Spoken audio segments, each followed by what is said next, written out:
Hello and Assalamu alaikum. Ultrascan Diagnostics here. This is the CBCT of the patient that you had requested. The area of interest is the lower right and the lower left wisdom teeth and their relationship with the inferior alveolar nerve. Starting with the lower right wisdom tooth, as you can very clearly see on the 2D X-ray, it looks like it is very closely associated with the inferior alveolar nerve.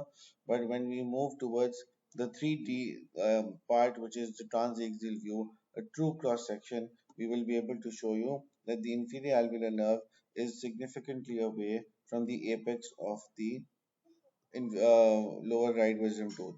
So even though the lower right wisdom tooth is it's the apex and the wisdom tooth is very close to the lingual cortical plate, is fused and embedded.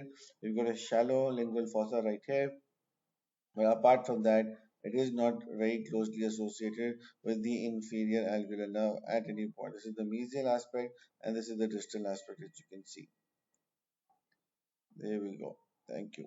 Now moving to the lower left wisdom tooth. This is also a mesioangular impaction.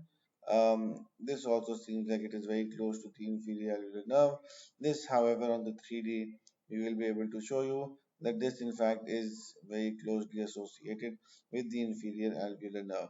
Now, this is the roots. You can very clearly see the mesial root is uh, very intimately in contact with the inferior alveolar nerve. We'll zoom in for the kind doctor. There you go. So as you can see, it is very closely associated with the inferior alveolar nerve. The mesial root as well as the distal root are also very close to the lingual cortical plate, and the lingual fossa is also very shallow.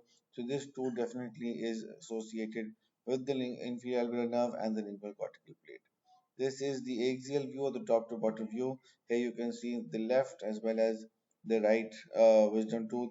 The left one is close, the right one is far away from the nerve.